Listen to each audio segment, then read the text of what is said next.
What's going on, Dolphins fans? It is your boy Dillon, and I'm making this video. Just got a couple things I want to talk about quick.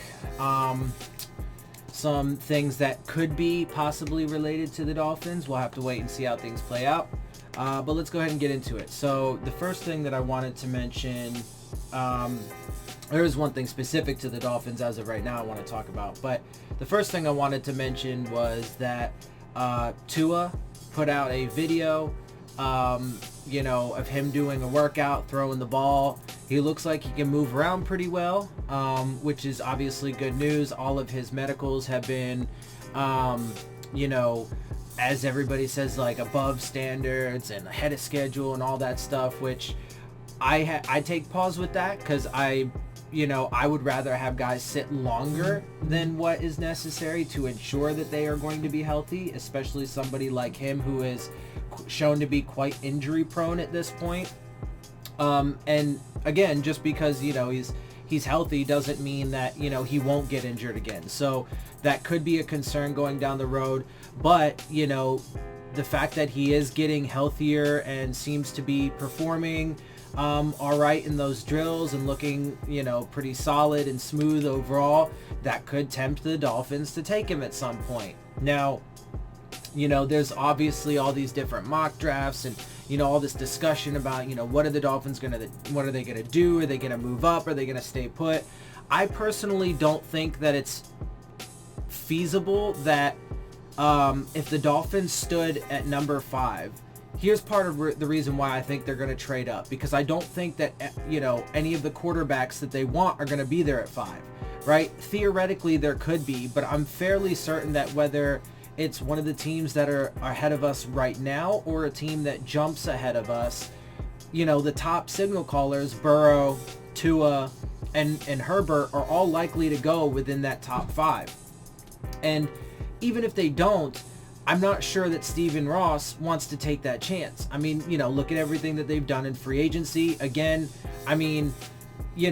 obviously at the time I didn't know for sure because it hadn't happened yet, but my guess, and I was proven to be correct, that they were going to be big spenders in free agency. Now, it wasn't that difficult to surmise considering the fact that they told us that themselves, but they were. And they focused primarily on defense and offensive line. So what does that tell you? Well, it tells you with that, because I saw like a headline a little bit ago that, the only real remaining position of need for the Dolphins is quarterback, which is just not accurate at all. There's still tons of holes on this roster. And even with the signings, and that's, none of the signings are guaranteed to even work out, right? Some of these guys could get hurt, or maybe they don't perform like we want them to, or what have you. So anyway, there's still and then of course you have to have, adequate depth just in case guys do get hurt, etc., etc. So, I personally think that they have a long way to go in filling holes, so I don't agree with that, but that's the, assumption at this point, and that's what most people think. So it's inconceivable to me. I mean, I could be wrong, and they could certainly prove me wrong. There is certainly a possibility and a chance for it, but it's inconceivable to me that they're not going to take a quarterback in the first round, and certainly early in the first round. There's no way any of those quarterbacks, Jordan Love probably won't be there at 18, right? So they're not going to wait till the 18th pick, unquestionably. So they would, if they were going to not trade up, they would have to take one at 5. But that means that, hypothetically, if Burrow, Herbert, and Tua were all gone before then, or that chance or possibility being there, I don't think is going to sit well with Stephen Ross. So I think that he's going to move up. Now, my base, instinct, it tells me that they're probably going to move up to the number 3 spot. However, the closer and closer we get, the more I get convinced that they're going to trade all the way to the number 1 spot. Now, I don't know. Obviously, they could, for all I know, they could end up trading down. They proved me right about free agency. We'll see if they prove me right on the draft. But I'm getting more convinced that they're going to take the number one. They're going to package some massive deal and move up to the number one spot. I hope that they don't do that, because I think that would be a terrible decision, but I think it's possible. For now, I'm still going to stick with that they're going to move up to the number 3 spot, but unquestionably, my prediction is that they will move up. Yeah, so, but, you know, interestingly enough, though, to add to that whole mix, Tua did put out that video, so obviously, you know, the Dolphins have seen it and so on and so forth, you know, so that'll be part of their evaluation. However, according to the like NFL Doctors Society or whatever the fuck it is, like the group of doctors from the NFL, they decided that they're going to stop doing physicals because of the coronavirus indefinitely until it clears up. Like, that's what they said, until it clears up, and we can expect that this coronavirus thing is going to go on for at least another month, 2 months. It's going to go on for a while, especially with, you know, certain states. Like, I live in California, and our governor has, you know, mandated that all people stay at home unless they are essential personnel for something, right? So like a grocery store or a hospital or what have you. And so, but you have states like Florida, for example, that are run by Republicans, and they are jackasses, and they are leaving everything open. And of course, the mainstream media, to protect Donald Trump and the stock market, is lying abhorrently and fervently about it. And so there are a lot of people that think that it's not a big deal. There was the case of, damn, I can't remember what beach it was in Florida. Paradise or something like that? I don't remember. But there was a beach in Florida, spring breakers, a bunch of people, and then overnight there were 100 new cases of coronavirus. Shocker, right? So anyway, so, you know, it could impact for quite a while. Who knows? Again, there is still potential that this could drastically impact this season and could even cancel games, which would be, you know, pretty intense. But anyway, so the point of that is, you know, the Dolphins doctors are not going to be able to look at him personally. And so, you know, we'll have to see how that plays into it. You know, there's a lot up in the air right now. I mean, but again, back to my base, you know, one of my core reasons for not wanting to do this whole tank and rebuild bullshit, I didn't think it was anywhere close to necessary. And the way that they're going about it, they're just leaving way too many things up to chance, right? And of course, there's no way I could predict the coronavirus was going to come around and drastically affect the NFL and blah, blah, blah. But it looks like it could have substantial impacts if it continues going on. They're not that substantial yet, but they are getting there. And so, you know, there are so many things that could be, you know, could get stuck in the cogs of this whole plan to make it backfire. And anyway, so you guys know, there's one other thing that I wanted to let you guys know about. There was a tweet, I found it pretty interesting, from Jason OTC, that's his handle. Based on contracts we have collected so far, the Dolphins have added in free agency period $234 million in contract value.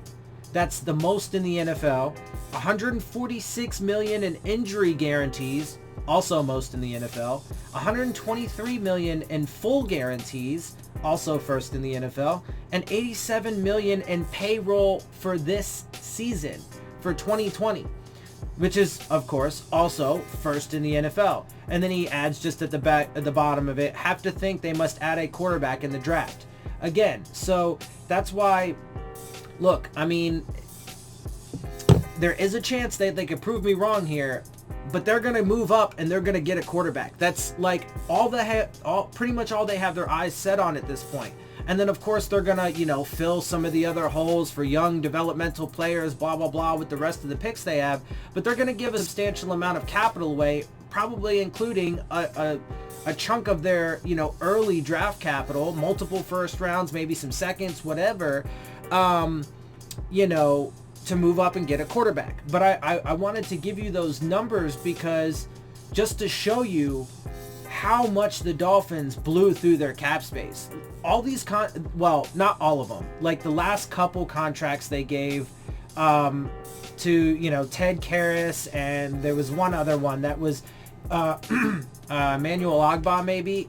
I don't remember, but there was a couple contracts that weren't, you know, terrible. But, you know, Kyle Van Noy, Byron Jones, these contracts are massive, way overpriced, especially Eric Flowers. If you look at their production and what we're going to be getting for them, and then especially when you throw into the fact that they're in the middle or back end of their primes, it's, you know, again, more things that could just that add to the potential of things, you know, going awry and not working out how they want it to. So it's, you know, it's a volatile mix of things going on right now within this organization. And again, they can, you know, I've said this a million times, they can prove me wrong, and I hope they do, but I don't see it. It just doesn't add up to me. And you know, even if we do manage to, even if there is, you know, if the coronavirus doesn't drastically impact like the actual regular season, I mean, you know, OTAs have been pushed back already. So, right, if it doesn't actually drastically impact the actual season, then, I mean, I guess they could, you know, they could just play the games with nobody in the fucking stadiums, you know, to not, you know, spread the virus. It could literally just be, you know, the teams and minimal staff on the field and stuff. I don't know. It's wild. But if it doesn't, then my guess is this year is not going to go how people expect. Certainly not to the level of expectations that have been set with the way that they've handled things. So, you know, I mean, if they do, you know, let's say, and I read some articles about, you know, possibilities and things that have happened in the past. I mean, there have been recent examples, Jared Goff and Carson Wentz, you know, quarterbacks that were chased, multiple first round picks given up for Goff in particular, right? So I think it was like, if I'm not mistaken, or if it wasn't him, it was certainly one of the quarterbacks that got taken recently in a similar situation, i.e. where a team moved up to get him. There was 3 first-round picks and a second-round pick given in that trade. And so if the Dolphins gave up 5, 18, 26, and one of our second-round picks to move up to the number 1 spot to get Joe Burrow, I mean, or if they took Tua there, whoever it is, but if they moved up to the number 1 spot to take the quarterback that Stephen Ross loves, I mean, with the amount of money that they spent in free agency and then the amount of draft capital they went to go get their supposed franchise signal caller for the future, the expectations aren't just going to be to get back to fucking 7-9, 8-8, 9-7, especially with an expanded playoff field. The expectations are the Dolphins are going to have amazing turnaround from last season to make it to the playoffs and, you know, really make some noise and be contenders. That's going to be the expectation level set on the 2020 season. And, you know, like I said, so we'll see how it plays out. Again, for the final time, well, for this video, I hope that they prove me wrong, and we'll see if they do. Anyway, I'm gonna get out of here. I hope you guys enjoy my videos and perspective. If you do, make sure you hit the subscribe button, make sure you hit the like button, make sure you hit the bell if you want to get the alerts.